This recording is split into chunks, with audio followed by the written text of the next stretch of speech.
Bonjour mesdames et messieurs, bon réveil et bienvenue dans ce journal.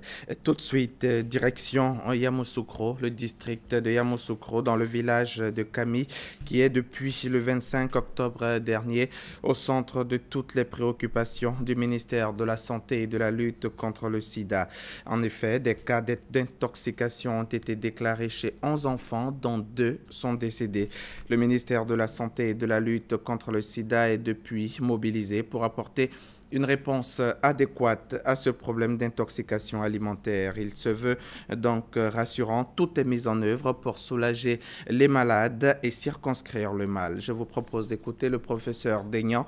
Il est directeur de l'Institut national d'hygiène publique. Dès la notification de ces cas, une équipe multidisciplinaire du ministère de la Santé et de la lutte contre le sida s'est rendue dans le village. Nous avons retrouvé 9 autres cas dans le village. Ils ont été conduits et admis au CHR de Yamoussoukro. Parmi les 9 internés, 3 étaient dans un état comateux. Ils ont été admis au service de réanimation du CHR de Yamoussoukro. Ils sont décédés au cours de leur prise en charge. Ce mardi 27 octobre 2015, 3 autres cas ont été signalés par nos équipes sur le terrain et admis à l'hôpital pour une prise en charge adéquate. Les équipes d'investigation ont noté une notion d'utilisation d'herbicides et de pesticides dans le périmètre de jeu des enfants. Les examens sont en cours pour déterminer la cause de cette épidémie.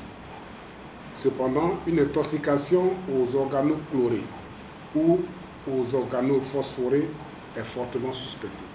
Ce n'est qu'une suspicion. La prise en charge des malades est totalement gratuite. Au total, ce sont 15 enfants âgés de 17 mois à 11 ans qui ont été identifiés, dont 8 de sexe masculin et 7 de sexe féminin. Nous déplorons malheureusement 5 décès, 5 malades sont en cours de traitement et 5 sont sortis de l'hôpital. Des informations complémentaires à l'issue des examens de laboratoire, dès que disponibles, seront communiqués. Pour terminer, nous demandons à toute personne de la localité, c'est-à-dire du village de Kami, qui présente des vomissements accompagnés de convulsions et de fièvre, de se rendre immédiatement au CHR de Yamoussoukro ou d'alerter l'équipe d'intervention rapide pour une prise en charge adéquate. La prise en charge précoce, notons-le, est le gage de guérison certaine dans ces conditions. À l'issue de la présidentielle 2015, le président sortant Alassane Ouattara a été réélu pour 5 ans à la tête du pays dimanche 25 octobre dès le premier tour du scrutin. C'est la CEI qui l'a annoncé hier dans la nuit. Le président de la République récolte plus de 2 100 000 voix, soit 83,66% des suffrages selon les résultats officiels publiés par la Commission électorale indépendante. Le taux de participation est établi à 54,63%. Plus d'informations dans nos éditions à venir. Quand il était encore candidat, le président Alassane Ouattara, alors donc candidat du RHDP, a rendu une visite ce mardi en début de soirée au président de la conférence des présidents du RHDP, le président donc Henri Konan Bédié. C'était à sa résidence à Cocody. Nous y reviendrons également dans nos prochaines éditions. Fin de la mission d'observation de l'UIA. Dr Touré Aminata, chef de délégation, a animé hier mardi dans la commune du Plateau une conférence de presse pour livrer les premières conclusions du travail de terrain. Elle se dit satisfaite donc du climat général de paix dans lequel s'est déroulé le scrutin présidentiel, mais relève toutefois quelques insuffisances et fait des recommandations. On en parle avec Armand Bowie et Victorine Yaoyobwe. De façon générale, nous pouvons dire que l'élection s'est déroulée dans une atmosphère de paix et de quiétude. Dans tous les districts autonomes et régions de la Côte d'Ivoire, où la mission a été présente, les opérations de vote se sont dans l'ensemble déroulées dans le respect des procédures, en conformité avec la loi électorale. Au cours de la conférence de presse qu'elle a animée, le chef de la délégation des observateurs de l'Union africaine a donné son appréciation sur le taux de participation. La mission d'observation de l'Union africaine a constaté une mobilisation inégale de l'électorat. La mission a toutefois noté la forte participation de l'électorat au moment de l'ouverture des bureaux de vote visités sur l'ensemble du territoire. Les échanges avec les journalistes en présence des 37 observateurs de 22 pays africains ont permis à Dr Aminata Touré de faire quelques constats relatifs à l'organisation du scrutin. Il y a eu certaines difficultés. Les causes essentielles, c'est le retard dans l'arrivée du matériel électoral.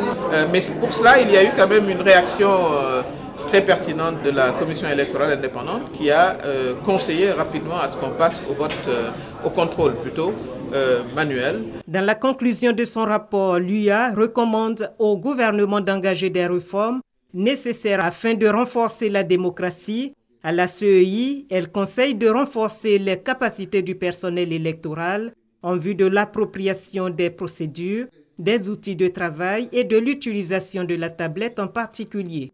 Enfin, aux candidats, la mission de l'Union africaine recommande de respecter le verdict des urnes et de privilégier les recours aux moyens légaux en cas de contentieux.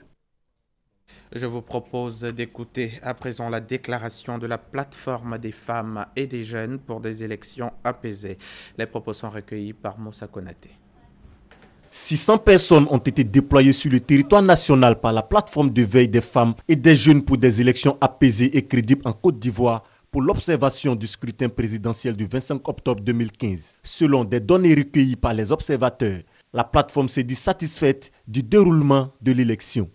Motif de satisfaction, l'esprit de dépassement et de consensus manifesté par les agents électoraux et les délégués de candidats ayant permis de contourner le blocage créé par la manipulation des tablettes. Le vote s'est déroulé sans incident ni acte de violence. Aucune alerte relative à une forme de violence basée sur le genre n'a été remontée par nos moniteurs. La disponibilité de l'organe de gestion des élections et des parties prenantes, permettant ainsi de corriger beaucoup de dysfonctionnements remontés par les moniteurs électoraux en temps réel. La plateforme était composée d'un groupe de contact dirigé par l'ancien président malien Dioncounda Traoré. Après des initiatives pour participer à l'apaisement du climat électoral, le groupe de contact se félicite de l'atmosphère de paix qui a prévalu durant le processus électoral. Vous avez vécu avec nous ce scrutin présidentiel. Et comme nous, vous avez éprouvé un véritable soulagement parce qu'il s'est déroulé dans le calme et la sérénité. Parce qu'il a été aussi paisible que nous le souhaitions. Un véritable soulagement parce que tous, nous aimons profondément ce pays et ce peuple qui ont bien souvent été un exemple et qui ont toujours été à côté des autres. Et nous sommes fiers d'avoir le sentiment d'avoir contribué, ne serait-ce qu'un tout petit peu, à cette élection que beaucoup qualifient de scrutin avec zéro incident. La plateforme de veille des femmes et des jeunes pour des élections apaisées et crédibles en Côte d'Ivoire a bénéficié du soutien financier des Nations Unies dans sa mission d'observation. La mission d'observation de l'UEMOA, l'Union économique et monétaire ouest-africaine, a fait une déclaration sur le scrutin présidentiel de dimanche. Il ressort de cette déclaration que, hormis quelques difficultés liées au retard dans l'ouverture de certains bureaux de vote et aux tablettes numériques, l'élection s'est bien déroulée dans l'ensemble. Les propos sont recueillis par Herman Niamia. La mission s'est déployée dans 6 régions de la Côte d'Ivoire: Korogo, Bouaké, Yamoussoukro, Bondoukou, Gagnoa, Abidjan. Eh bien, les rapports faits par les observateurs de l'UEMOA ont identifié des forces et des faiblesses sur le scrutin et sur le reste du processus électoral. Sur le terrain, il y a eu des dysfonctionnements. Beaucoup de bureaux de vote n'ont pas ouvert à l'heure. La présence des représentants des candidats était au moins irrégulière et au plus inexistante pour la majorité des candidats. L'utilisation du matériel informatique n'était pas maîtrisée. Mais ces faiblesses ont démontré que la Côte d'Ivoire avait des atouts. Les populations ont fait preuve d'une patience admirable. elles ont fait montre d'une maturité et d'une discipline rarement prise en défaut. Pendant la campagne, les candidats ont tenu un discours responsable et se sont montrés républicains. Mesdames, Messieurs, rares sont, disons-le tout net, les élections en Afrique où certains acteurs n'ont pas crié au vol, au viol des textes et de l'éthique politique. Mais dans l'ensemble, les observateurs de l'UEMOA estiment que les manquements décelés n'ont pas entaché la régularité, la transparence et la sincérité du scrutin. En d'autres termes, la mission d'observation de l'UEMOA en Côte d'Ivoire déclare que le scrutin du 25 octobre 2015 a été régulier, libre et sincère. Nous invitons donc tous les candidats à en accepter les résultats sortis des urnes, quels que soient ces résultats. Et après le scrutin de dimanche dernier, le REPAG, le réseau panafricain de la bonne gouvernance, aussi a fait une déclaration hier mardi dans la commune de Cocody. Pour cette organisation, les échéances se sont bien terminées, se sont donc bien déroulées de façon générale. Ce qu'il faut déjà noter, c'est la sérénité et le calme qui a caractérisé le scrutin. Et ça, c'est d'abord fondamental. Ensuite, nous avons eu droit quand même à une élection apaisée où l'institution en charge de l'organisation du scrutin a géré au mieux la supervision en mettant en place les matériels et équipements qu'il fallait pour permettre à la population, n'est-ce pas, de s'acquitter de sa mission civique. Le réseau panafricain de la bonne gouvernance a déployé une vingtaine d'observateurs que nous avons répartis dans plusieurs zones. Au vu du scrutin, je dirais que les choses se sont très bien passées parce que dans mon expérience d'observateur international au plan panafricain, c'est la première fois que j'assiste, par exemple, à l'innovation que la commission électorale indépendante a mise en place, c'est-à-dire les tablettes mises à disposition des bureaux de vote pour l'authentification des votants. Je crois que c'est une innovation qu'il faut déjà saluer, même si on peut dire qu'il y a des choses à revoir dans la mise en œuvre de cette innovation. L'institution internationale All Africa Agir pour l'Afrique, l'ONG Afrique Démocratie Conseil et la coordination des ONG et associations africaines de l'espace CEDEAO sont des organisations de la société civile qui elles aussi ont déployé du personnel pour l'observation de la présidentielle. Elles ont fait des déclarations hier mardi et selon chacune d'elles, le scrutin s'est déroulé dans de bonnes conditions. Il était apaisé et crédible.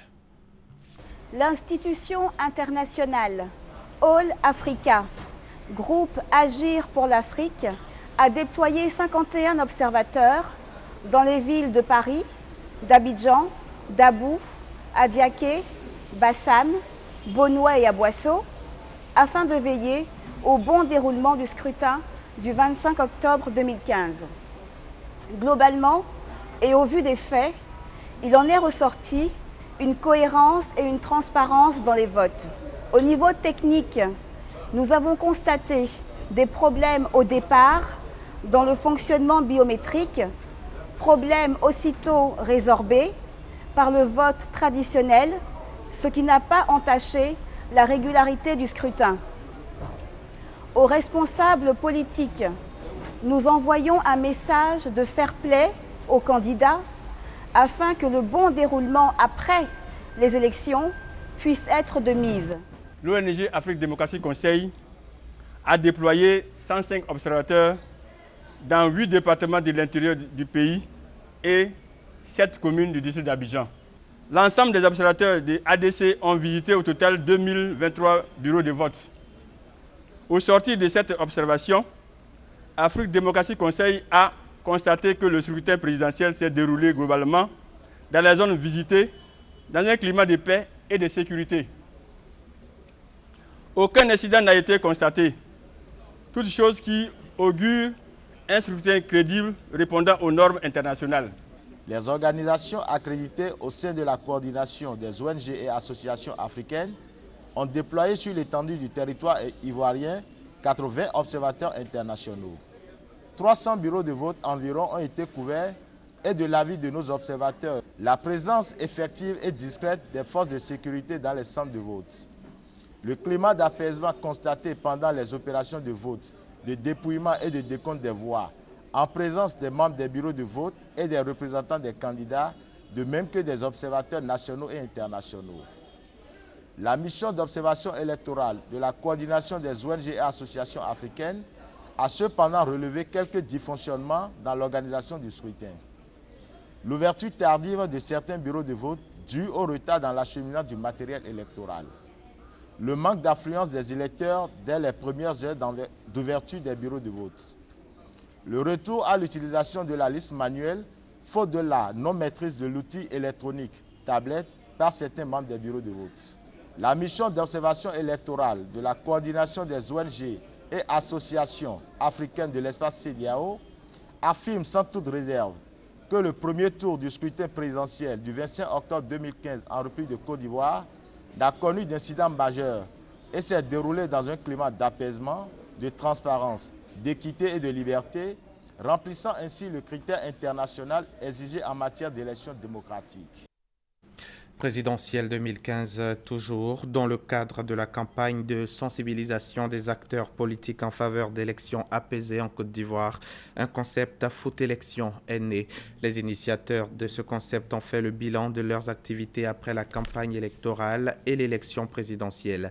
Réunis donc mardi aux deux plateaux, l'ancien footballeur Abdoulaye Traoré, Di Ben Badi et les leaders de jeunesse de la société civile ont passé en revue leurs différentes activités organisées et pendant la campagne. Roger Appé. C'est l'heure du bilan de Foot Élection. Lancé le 9 octobre dernier, le concept marque l'engagement des candidats en faveur d'élections sans heurts et sans violence. Et c'est face à la presse ce mardi que les initiateurs ont exposé. Selon Abdoulaye Traoré, Di Ben Badi, le président fondateur du concept, sur 7 candidats en course pour le fauteuil présidentiel, 5 ont signé le ballon de la paix, signe de leur engagement à œuvrer pour des élections apaisées. Les résultats ne sont pas encore sortis, certes, mais je vois que le climat il est apaisé et franchement on espère tous qu'il y ait une continuité, surtout dans l'état d'esprit. Et ensuite, je pense qu'on va de façon solennelle remettre le ballon de la paix aux vainqueurs du scrutin électoral présidentiel.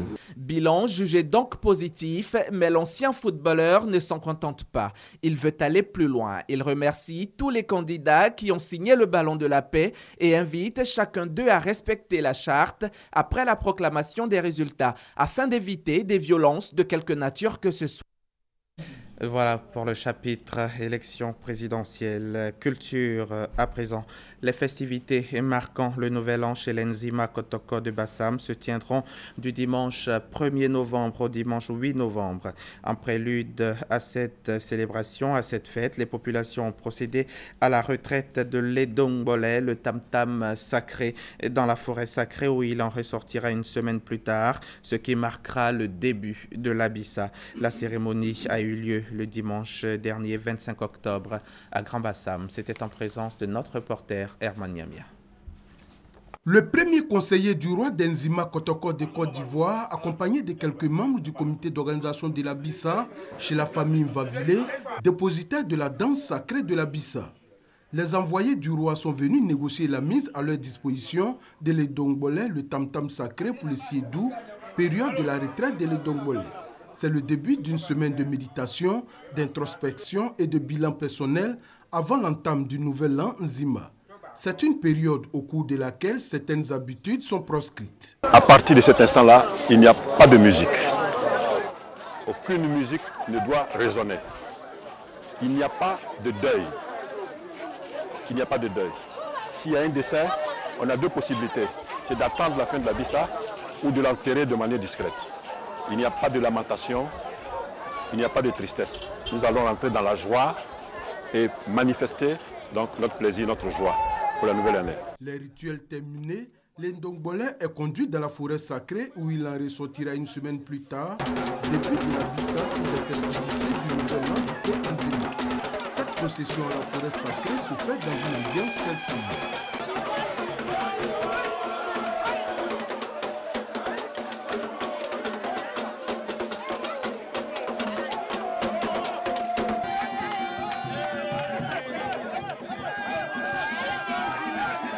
Le 1er novembre prochain, le peuple Nzima sera aux côtés de son roi pour démarrer la célébration de son nouvel an. Une semaine de festivités marquée par les danses, la critique sociale, les réjouissances, les retrouvailles et les découvertes. L'actualité internationale à présent. Ils sont 12 présumés djihadistes à avoir été arrêtés dans la région de Mopti où l'armée malienne vient de lancer une opération contre les djihadistes et pour la sécurisation des biens et des personnes. Certains étaient en possession d'armes de guerre, d'autres d'armes blanches. À Dakar, le procès d'Hissène Habré se poursuit. L'ancien président du Tchad est soupçonné notamment de crimes contre l'humanité et de crimes de guerre durant son règne entre 1982 et 1990. Lorsqu'il s'est ouvert, la date du 28 octobre avait été fixée pour le verdict, mais ce procès exceptionnel est loin d'être terminé et pour connaître le verdict, il faudra encore s'armer de patience. Les nuits se suivent et se ressemblent à Bujumbura, au Burundi.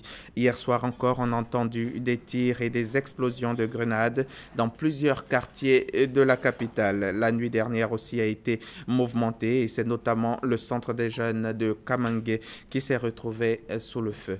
Voilà, fin de ce journal. Merci de l'avoir suivi. Prochain rendez-vous de l'information, 10h.